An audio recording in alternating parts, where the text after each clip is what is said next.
12 आपदा प्रभावित परिवारों को दिए 51 लाख। उत्तराखंड के पूर्व CM Harish Rawat corona positive, परिवार के 4 सदस्य भी संक्रमित, सोशल मीडिया पर खुद दी जानकारी। उत्तराखंड हाईकोर्ट ने सीएम तीरथ सिंह रावत के आदेश को किया रद्द, कुंभ में आने के लिए कोरोना नेगेटिव रिपोर्ट होना जरूरी।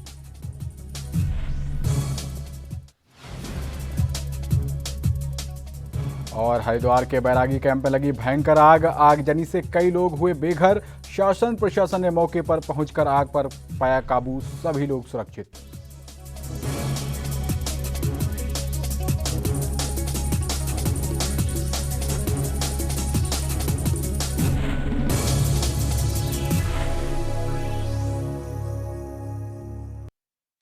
नमस्कार, आप देख रहे हैं एनबी न्यूज और मैं हूं आपके साथ पवन पांडे। आपण उत्तराखंड में आपका स्वागत है। बड़ी खबर के साथ बुलेटिन की शुरुआत करते हैं। मुख्यमंत्री तीरथ सिंह रावत के निर्देशों के बाद पुलिस क्षेत्रों के चौकीदारों की भांति राजस्व ग्राम प्रहरियों को भी अब 1200 के बजाय 2000 रुपए मानदेय मिलेगा। इसके अतिरिक्त मुख्यमंत्री ने विभिन्न विकास कार्यों के लिए वित्तीय स्वीकृतियों को मंजूरी दी है। मुख्यमंत्री ने लोक निर्माण विभाग के जरिए विधानसभा क्षेत्र कर्णप्रयाग में 3 मोटर मार्गों के निर्माण कार्य के प्रथम चरण के लिए 166.64 लाख रुपए, पिथौरागढ़ की धारचूला विधानसभा क्षेत्र में 3 कार्यों के लिए 2084.48 लाख रुपए, विधानसभा क्षेत्र नैनीताल के बेताल घाट में बिडारी से पोखरा घाट के नवनिर्माण कार्य के लिए 264.75 लाख रुपए की वित्तीय स्वीकृति प्रदान की है। मुख्यमंत्री ने आपदा प्रबंधन पुनर्वास के तहत चमोली के तहसील थराली में ग्राम हल्दिया गांव के 12 आपदा प्रभावित परिवारों की विस्थापन और पुनर्वास के लिए 51 लाख रुपए और गैरसैंण में ग्राम सनेड लगा जिनगोडा के एक आपदा प्रभावित परिवार के विस्थापन और पुनर्वास के लिए 44.50 लाख रुपए की वित्तीय स्वीकृति प्रदान की है।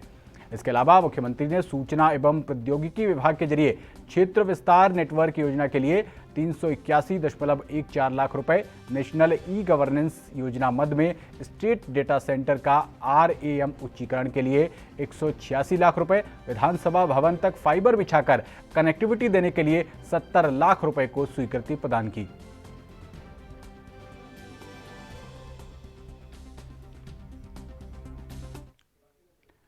उत्तराखंड के पूर्व मुख्यमंत्री हरीश रावत भी कोरोना संक्रमण की चपेट में आ गए हैं। साथ ही उनके परिवार के 4 और सदस्य भी संक्रमित हो गए हैं। ये जानकारी उन्होंने खुद अपनी ट्विटर अकाउंट पर शेयर की है। उन्होंने लिखा कि मैंने अपनी पत्नी, बेटी सुमित रावत और पूरन रावत का टेस्ट करवाया था। हम सभी लोग संक्रमित मिले हैं। आपको बता दें कि हाल ही में हरीश रावत ने कोरोना वैक्सीन की पहली डोज लगवाई थी। इसके साथ ही उन्होंने मंगलवार को देहरादून में एक होली मिलन समारोह कार्यक्रम में शिरकत की थी। उन्होंने संपर्क में आए लोगों से जांच कराने की अपील की है।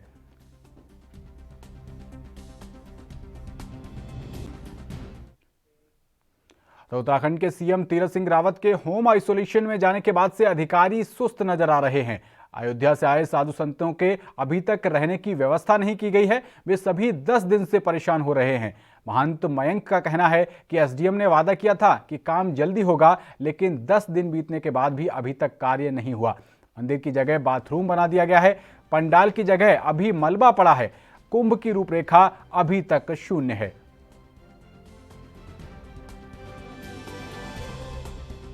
अभी तक हमारे लिए कोई भी सुविधा, नल, बिजली, पानी, टॉयलेट, कुछ भी सुविधा नहीं। जो सुविधा है वो भी व्यवस्थित तरीके से नहीं है। सारा मलबा हमारे यहाँ पड़ा हुआ है। जेसीबी मांग रहे, अभी तक जेसीबी नहीं मिली हमको। अभी कार्यालय से आए, बोले पहुँच जाएगी। गंदगी बदबू के मारे यहाँ रह नहीं पा रहे हैं। यहाँ पे मंदिर बनाना है तो टॉयलेट बना के पहले से रख दी है इन्होंने।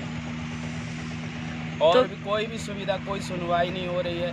एसडीएम से बोलते हो जाएगी सब व्यवस्था। क्या आप मेला अधिकारी से मिले, दीपक रावत जी से? मेला अधिकारी यहाँ नहीं आते कैंपों में। मेला अधिकारी खाली अखाड़े में आते हैं।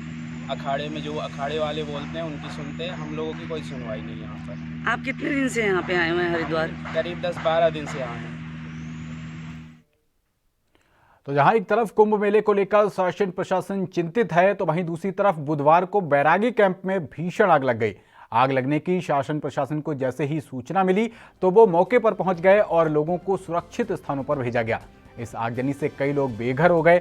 इस बारे में नरेंद्र गिरी का कहना रहा कि वो सरकार से अपील करेंगे कि इन लोगों का जो भी नुकसान हुआ है उसके लिए उन्हें मुआवजा दिया जाए। दूसरी तरफ इस आगजनी पर अपर मेलाधिकारी हरवीर सिंह का कहना रहा कि आग लगने का अभी तक पता नहीं चल सका है। हवा तेज होने की वजह से आग ने विकराल रूप ले लिया। किसी की जान नहीं गई है और सभी लोग सुरक्षित हैं।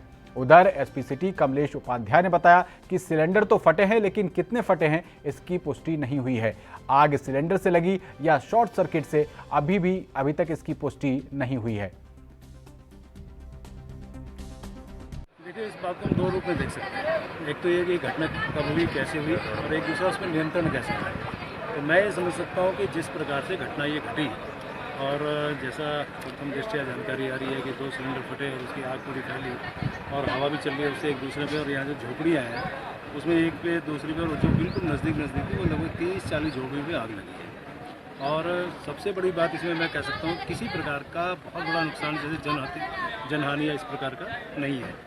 लेकिन उसके साथ साथ जो दूसरा जुड़ा हुआ विषय है कि हमारा प्रशासन जिस प्रकार से हमारे सामने बिल्कुल कुंभ है, और मैंने तो उनको कहा भी है कि आपने जिस प्रकार से मुस्तैदी दिखाते हुए यहाँ पे एकदम तमाम हमारे एडीएम्स, तमाम एसडीएम्स, तमाम हमारे सिटी मजिस्ट्रेट, हमारे सीईओ, हमारे एसपी रैंक के जो भी अन्य प्रशासनिक अधिकारी हैं, सब यहाँ पहुँच के एकदम उस स्थिति को उन्होंने कंट्रोल किया। मुझे का सूचना आई कि यहाँ पे कुछ झुग्गी झोपड़ियों में कुछ संदिग्ध वस्तु की आग पकड़ने की वजह से आग लग गई कुछ झुग्गी झोपड़ियों में। तत्काल 3 से 4 फायर इंजन जो है बैरागी से और नियर बाई पुलिस स्टेशन से लाया गया। तो इसमें अभी तक का ये सूचना है कि अराउंड 30 झुग्गी झोपड़ियों की आग से नष्ट होने की सूचना है। और साथ में हमारा पुलिस लाइन का खाली कैंप था, उसमें 2 टेंट्स की नष्ट होने की सूचना है। अभी आप देख ही रहे कि मौके से 5 से 6 फायर टेंडर्स, सारे एसडीएम, सारे सेक्टर प्रभारी, एसपी सिटी और हम सब कुंभ के फोर्स हैं, सब लोग लगे हुए हैं। 7 बजे की सूचना है, ये मिली थी कि यहाँ बैरागी की झुग्गी झोपड़ी में आग लग गई है। तो सूचना पर तत्काल नागपुर फायर स्टेशन और बाकी फायर स्टेशन से फायर की तमाम की गाड़ियाँ आई थी और बुझाने का प्रयास किया गया। इस बीच में सभी अधिकारी वगैरह सब पहुँच गए थे मौके पर और इसमें इनको कॉर्डन किया गया। यहाँ पर किया गया झुग्गी झोपड़ियों में, जहाँ तक अभी तक जानकारी मिली है 30-40 झुग्गी झोपड़ियों में आग लगी और बाकी यहाँ कॉर्डन करवा के चेक करवाया जा रहा है कि कुछ नहीं। अब प्रथम दृष्टया तो इसका आपको काफी पा लिया गया, तो अब जांच के बाद ही पता चलेगा। माना जा रहा है कि शायद उसको सिलेंडर फटे हैं, बाकी जांच की जाएगी। फायर डिपार्टमेंट है यहाँ, सीएसओ साहब वगैरह सब खुद मौजूद हैं, पुलिस भी है यहाँ पर। ऐसे पता नहीं चला। तो इसमें कितना नुकसान हुआ आपको? सब कुछ नहीं बचा। आपके गाय गोए खोला। कितने डंगर थे? 3 डंगर, 4 थे पूरी जान। हाँ, बच गए। खोल दिया किसी ने, भाग गई वो, अभी आई भी नहीं है। तो कोरोना वायरस के बढ़ते मामलों का असर अब उत्तराखंड में हो रहे कुंभ पर भी दिख रहा है। उत्तराखंड की हाईकोर्ट ने निर्देश दिया है कि कुंभ में आने वाले सभी लोगों को RT-PCR टेस्ट की नेगेटिव रिपोर्ट दिखाना अनिवार्य होगा। हाईकोर्ट ने मुख्यमंत्री तीरथ सिंह रावत के उस फैसले की निंदा की है जिसमें उन्होंने बिना टेस्ट के ही कुंभ में आने की इजाजत दे दी थी। कुंभ मेले को लेकर एक जनहित याचिका की सुनवाई करते हुए हाईकोर्ट ने निर्देश दिया है कि केंद्र और राज्य सरकार की ओर से जारी गाइडलाइंस को सख्ती से पूरा किया जाए। साथ ही हाईकोर्ट ने कहा है कि जिन लोगों को वैक्सीन लग चुकी है, अगर वो अपना सर्टिफिकेट दिखाते हैं तो उन्हें छूट मिल सकती है, लेकिन बाकी सभी लोगों को कोरोना टेस्ट कराना होगा और रिपोर्ट नेगेटिव होना जरूरी है। आपको बता दें कि उत्तराखंड में इसी महीने कुंभ का मेला शुरू हुआ है। पूर्व मुख्यमंत्री त्रिवेंद्र सिंह रावत की ओर से पहले कुंभ में आने वाले लोगों के लिए सख्ती का ऐलान किया गया था और RT-PCR नेगेटिव रिपोर्ट को अनिवार्य किया गया था। हालांकि जब तीरथ सिंह रावत ने मुख्यमंत्री पद की कमान संभाली तो उन्होंने साफ कहा कि कुंभ में कोई पाबंदी नहीं होगी। तीरथ सिंह रावत ने कोरोना की नेगेटिव रिपोर्ट की पाबंदी को भी हटा दिया था। माननीय उच्च न्यायालय में एक PIL है, उसकी सुनवाई चल रही थी। तो माननीय उच्च न्यायालय ने कहा है कि जो भी भारत सरकार और स्टेट गवर्नमेंट द्वारा SOP जारी की गई है उसका पालन किया जाए। तो ये बात करते हैं हाई कोर्ट का वो SOP में है। सर, जिस तरह से पूरे अलग राज्यों में केसेस बढ़ रहे हैं उसको देखते हुए अपने राज्य में किस तरह की आप लोगों ने प्रोसेस SOP है और SOP पर्याप्त है और उसके हिसाब से जो अन्य राज्यों से आएंगे उन पर भी वो बंदिश है। कुंभ में अभी जो काम चल रहे थे, पूरे लगभग तैयार हो गए हैं सारे पूरे, या अभी कुछ बाकी है? कुछ बाकी हैं और उसमें कुछ कमियां हैं। तो हाई कोर्ट ने मुझे निर्देश दिया है कि मैं 3 दिन हरिद्वार में रहूं और सभी कार्यों का निरीक्षण करके रिपोर्ट दूं, और अगर धनराशि की कहीं कमी है तो वो धनराशि भी उनको शीघ्र प्रदान की जाए। सर ऐसी भी अफवाह हो रही है कि लॉकडाउन की तैयार भी हो सकता है, क्योंकि हमारे यहाँ सरकार इतने केसेस नहीं है। कुछ आप कहना चाहेंगे जनता से? अभी तो प्रदेश सरकार ने विधिवत तौर पर हरिद्वार कुंभ मेला क्षेत्र की अधिसूचना जारी कर दी है। कुंभ मेला अवधि 1 अप्रैल से 30 अप्रैल के बीच ही रखी गई है। हरिद्वार कुंभ मेला यूं तो मकर संक्रांति से शुरू हो चुका है, लेकिन कोरोना के कारण पैदा हालात के चलते प्रदेश सरकार ने अब तक मेला का नोटिफिकेशन जारी नहीं किया था। अब करीब 3 महीने की देरी के बाद गुरुवार को शहरी विकास विभाग ने मेला क्षेत्र को अधिसूचित कर दिया है। शहरी विकास सचिव शैलेश बगौली की ओर से जारी अधिसूचना के मुताबिक कुंभ अवधि 1 से 30 अप्रैल के बीच ही रहेगी। कुंभ क्षेत्र में मुख्य रूप से हरिद्वार और ऋषिकेश नगर निगम के साथ ही मुनिकी रेती नगर पालिका, स्वर्गाश्रम नगर पंचायत के साथ ही हरिद्वार, देहरादून, टिहरी और पौड़ी जिले की कुछ ग्राम सभाओं को शामिल किया गया है।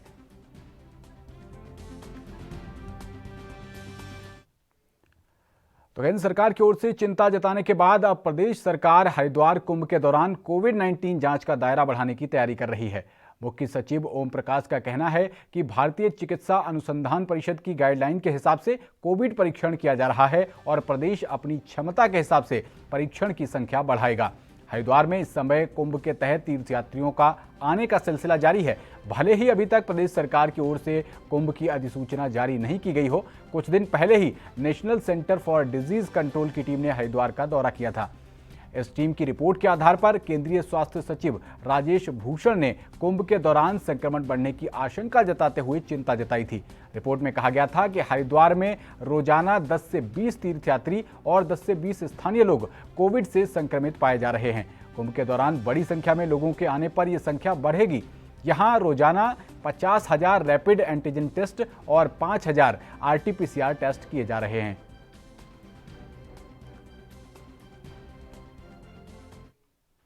उत्तराखंड में कोरोना संक्रमण तेजी से बढ़ रहा है। करीब 3 महीने बाद एक दिन में सबसे ज्यादा 200 संक्रमित मिले हैं। हालांकि संक्रमित मरीजों की मौत के मामले थमे हैं। बुधवार को एक भी संक्रमित मरीज की मौत नहीं हुई है। प्रदेश में कुल संक्रमितों की संख्या 98,880 हो गई है। प्रदेश में एक्टिव केस की संख्या में भी इजाफा हुआ है। स्वास्थ्य विभाग के मुताबिक बुधवार को 11,848 सैंपलों की जांच रिपोर्ट नेगेटिव आई है।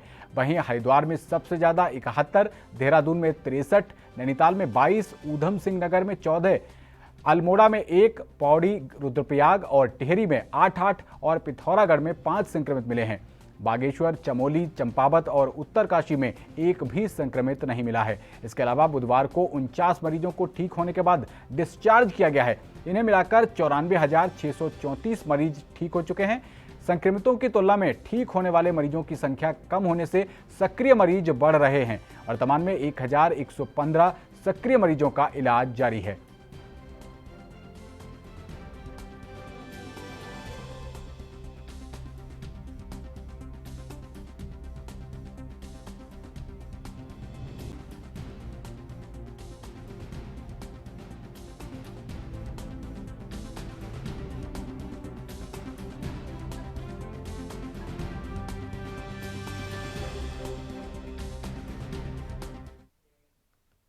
कोरोना के बढ़ते ग्राफ के बावजूद चार धाम यात्रा को लेकर श्रद्धालुओं का उत्साह बना हुआ है। मई में शुरू होने वाली चार धाम यात्रा को लेकर श्रद्धालुओं ने एडवांस बुकिंग शुरू करा दी है। अकेले GMVN को ही 2 करोड़ रुपए की एडवांस बुकिंग मिल चुकी है, जबकि प्राइवेट होटलों की संख्या अलग है। इससे चार धाम यात्रा से जुड़े होटल कारोबारी उत्साहित हैं। बुकिंग की स्थिति तब है जबकि देश में कई राज्यों में कोरोना तेजी से लौटा है। यदि कोरोना पर नियंत्रण होता है तो बुकिंग की ये संख्या रिकॉर्ड स्थिति में पहुंचना तय है। अभी भी उत्तराखंड की स्थिति कोरोना संक्रमण के लिहाज से बेहतर है। पर्यटक यहां आ भी रहे हैं। पिछली बार भी तमाम बंदिशों और सख्ती के बावजूद 4.5 लाख के करीब श्रद्धालुओं ने चारधाम यात्रा के दर्शन किए थे, जबकि 2019 में यही संख्या 32 लाख के करीब थी। इस बार पर्यटन विभाग को श्रद्धालुओं की संख्या पिछले साल से बेहतर रहने की संभावना है।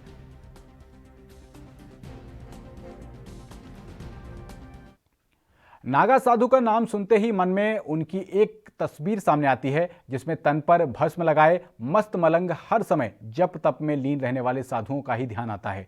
इन सबसे इतर भी उनकी एक दुनिया है जो नजर नहीं आती है। ये उनके अंदर छिपा हुआ एक कलाकार, अपनी इस प्रतिभा को वो बहुत ही संजो कर रखते हैं।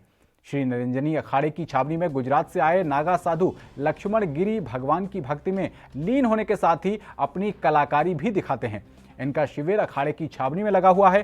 शिविर के बाहर उन्होंने अपने आराध्य भगवान शिव को शिवलिंग के रूप में स्थापित किया है। ये शिवलिंग पत्थर या पारद के नहीं है, शिवलिंग को मिट्टी से बनाया गया है। इसके साथ ही भगवान शिव के वाहन नंदी और कछुआ की प्रतिमा मिट्टी से बनाई है। उन्होंने बताया कि कुंभ मेले में वो जहां भी जाते हैं मिट्टी के शिवलिंग बनाकर उसकी पूजा करते हैं। नागा साधु लक्ष्मण गिरी ने बताया कि वो 108 शिवलिंग का निर्माण भी छावनी परिसर में अपने अखाड़े के सामने करेंगे, जिनकी रोजाना आरती और पूजन होगा। इसके साथ ही इन शिवलिंग को मेला समाप्ति होने के बाद गंगा में विसर्जित किया जाएगा। वहीं विकासनगर के वीर केसरी चंद राजकीय महाविद्यालय में नमामि गंगे कार्यक्रम के अंतर्गत एक दिवसीय राष्ट्रीय संगोष्ठी का आयोजन किया गया, जिसमें प्रसिद्ध पर्यावरणविद डॉक्टर अनिल प्रकाश जोशी के मुताबिक विकासनगर के विधायक श्री मुन्ना सिंह चौहान, महाविद्यालय के प्राचार्य, कॉलेज के अध्यापकगण और छात्र मौजूद रहे। इस मौके पर पद्मश्री डॉक्टर अनिल जोशी ने कहा कि हमारी सभ्यता, संस्कृति और विरासत का प्रतीक होती है। अगर हम आज के समय में नदियों को बचाने में असफल रहते हैं तो आने वाले समय में हमें आसमान की अमृत बूंदें भी नसीब नहीं होगी। इसलिए हमें गंगा यमुना नदियों को बचाने के लिए सामुदायिक भावना से आगे आकर इन्हें बचाना चाहिए। वहीं दूसरी तरफ इस मौके पर विकासनगर के विधायक मुन्ना सिंह चौहान ने कहा कि भले ही आज राष्ट्रीय स्तर पर गोष्ठियों का आयोजन किया जा रहा हो, लेकिन हमें इन गोष्ठियों तक ही सीमित नहीं रहना है। हमें मौखिक रूप से भी अपने आसपास की नदियों को बचाने के लिए आगे आना होगा और अपनी मुख्य भूमिका निभानी होगी।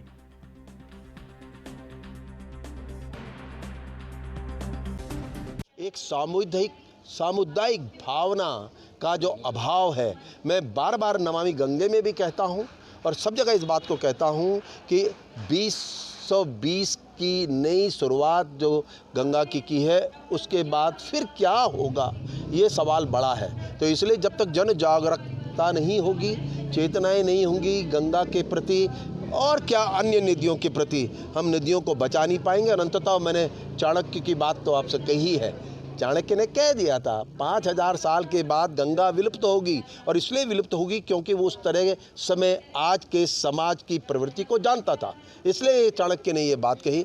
मेरा कहना है सरकार क्या होती है, सरकार के बूते की बात एक योजना होती है, लेकिन अगर सामूहिक रूप से सब भागीदारी नहीं करेंगे तो सारी योजनाएं ढेर हो जाती हैं। और इसके लिए मैं इसको सामूहिक दोष में गिनता हूँ। और मैं तो एक सरकार आएगी दूसरी जाएगी, सवाल ये है गंगा को तो हमें रोज़ चाहिए, हर सरकार के बीच में चाहिए। तो इसलिए हम सबको अपने दायित्वों को समझते हुए इस आंदोलन को बड़ा बनाना चाहिए। नदी का पुनर्जीवन, रिजुविनेशन जिसे बोलते हैं, और सफाई एक बहुत ही कंटिन्यूअस प्रोसेस है। मैं उदाहरण आपको दे सकता हूँ, यूरोप के अंदर से बहने वाली राइन रिवर को सफाई करने के लिए यूरोपीय देशों का प्राधिकरण बना, उसको 27 साल लगे। तो ये बहुत धैर्य और का विषय है, और हर व्यक्ति को उसमें योगदान का विषय है। हर नदी, नाला, गाड़, गदेरा, रिबुलेट, जो भी पानी की बूंद कहीं बह करके नदी तक जाती।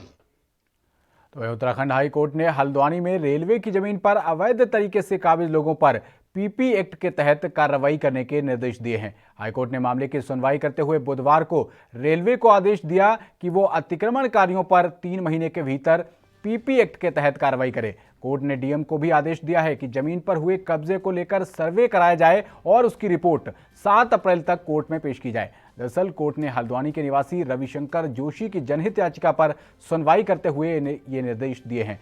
जोशी ने याचिका में कहा था कि गफूर बस्ती में रेलवे की भूमि पर 4365 अतिक्रमणकारियों ने कब्जा किया हुआ है। 2016 में भी हाईकोर्ट ने अतिक्रमणकारियों को हटाने के आदेश दिए थे।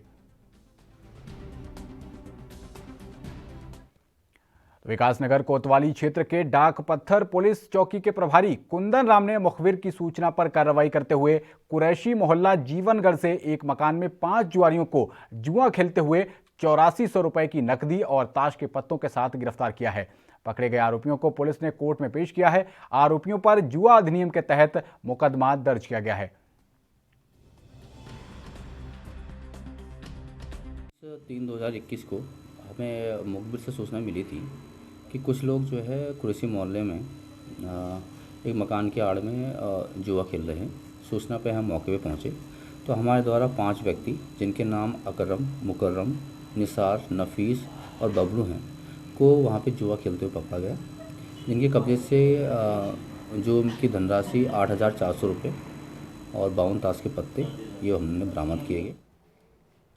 बीजेपी प्रदेश अध्यक्ष मदन कौशिक और बीजेपी सह प्रभारी रेखा वर्मा के द्वारा उत्तराखंड सरकार का सरकारी हेलीकॉप्टर का प्रयोग किए जाने पर मदन कौशिक को गार्ड ऑफ ऑनर दिए जाने पर आप नेता रविंद्र ने बयान जारी करते हुए इस पर कड़ी प्रतिक्रिया दी है।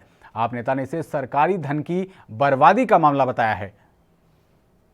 जनता की सरकारी खजाने का जो हमारा खजाना है, जनता का खजाना है, उत्तराखंड के आम आदमी का खजाना है, उस पर कैसे डाका डाला जा रहा है।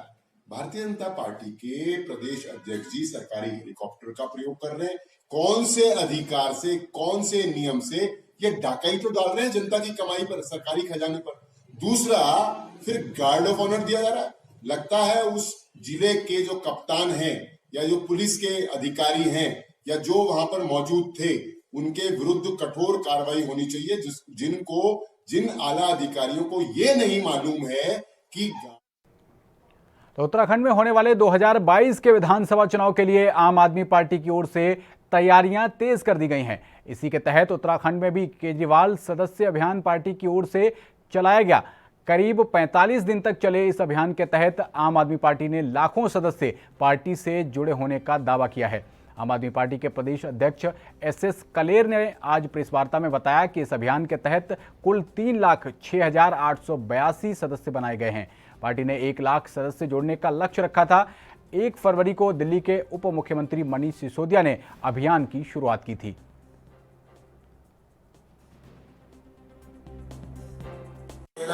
अल्मोड़ा से है 26,550, बागेश्वर से है 10,898, चमोली से है 9,608, चंपावत से है 7,754, देहरादून से है 50,307, हरिद्वार से है 50,004, नैनीताल से है 27,453, पौड़ी से है 27,028, पिथौरागढ़ से है 10,220, रुद्रप्रयाग से है 6,745, टिहरी से है 45,691, शहीद उधम सिंह नगर से है 50,071, उत्तरकाशी से है। देहरादून में होली के त्योहार को देखते हुए जहां मार्केट में लगातार रौनक दिखाई दे रही है, तो दूसरी तरफ मिलावटखोरी पर लगाम लगाने के लिए खाद्य विभाग की टीम एक्शन मोड में दिखाई दे रही है। खाद्य विभाग की टीम कई खाद्य और पेय पदार्थों के सैंपल ले रही है, जिन्हें जांच के लिए रुद्रपुर भेजा जा रहा है। जिला खाद्य अधिकारी GC कंडवाल ने बताया कि इस बाबत अधिकारियों को निर्देश दिए गए हैं। विभाग का मानना है कि इस दौरान कई मिलावटखोर अपने फायदे के लिए लोगों के स्वास्थ्य के साथ खिलवाड़ करते हैं। ऐसे लोगों के लिए सख्त चेतावनी भी दी गई है और गुणवत्ता को लगातार चेक किया जा रहा है। उन्होंने कहा कि जांच रिपोर्ट के आधार पर कार्रवाई अमल में लाई जाएगी। होली के त्यौहार को मद्देनजर रखते हुए हमने स्पेशल ड्राइव जो शुरू किया, जो 4 तारीख से स्टार्ट हो गया, और इसमें जनपद के समस्त जो तहसीलें हैं वहाँ पे जो खाद्य सुरक्षा अधिकारी हैं उनकी टीम गठित की गई है और उनको निर्देश दिया गया है कि वो स्थानीय प्रशासन और पुलिस के सहयोग से बॉर्डर पे चेकिंग करें और साथ में अपनी अपनी अधिकारिता में जो उनके जो मार्केट हैं वहाँ पे जो भी मिष्ठान या डेयरी प्रोडक्ट, मसाले हो गया, बेसन हो गया, जो आम चीज़ें हैं जो इस तो पिथौरागढ़ के चुपकोट बैंड में पहाड़ी लगातार दरक रही है। इस स्थान पर इसी महीने 2 मार्च को भारी मात्रा में मलबा आया था। इसके चलते 3 दिन तक वाहनों की आवाजाही बंद रही थी। लोगों को पैदल आवागमन होने को मजबूर करना पड़ा था। 4 मार्च को सड़क का मलबा हटाने के बाद वाहनों का संचालन शुरू हुआ था। मंगलवार को पहाड़ी से फिर भारी मात्रा में मलबा सड़क पर आ गया। मौके पर काम कर रहे ठेकेदार प्रकाश जोशी ने बताया कि जिस स्थान पर मलबा आया है उसके ठीक नीचे भी सड़क है। ऐसे में मलबा डंपरों से ही दूसरे स्थान पर फेंका जाना है। अंधेरा होने के कारण शाम 7 बजे मलबा हटाने का काम बंद कर दिया गया। उन्होंने बताया कि बुधवार की सुबह सड़क खुल गई है। चिपकोट बैंड में मलबा आने से भाजपा के प्रदेश अध्यक्ष मदन कौशिक को भी चंपावत जाने के लिए 500 मीटर पैदल चलकर नीचे सड़क में जाना पड़ा।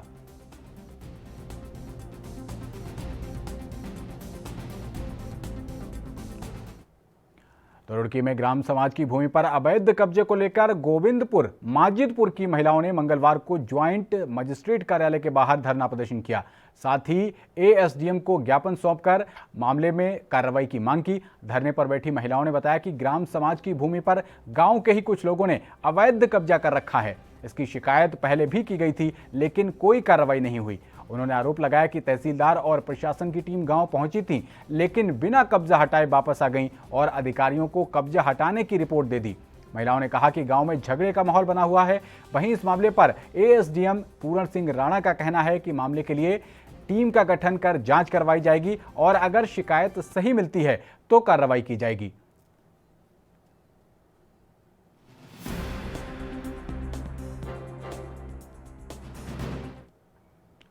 तो इस बुलेटिन में मेरे साथ इतना ही। बाकी खबरों के लिए देखते रहिए एनबी न्यूज़। नमस्कार।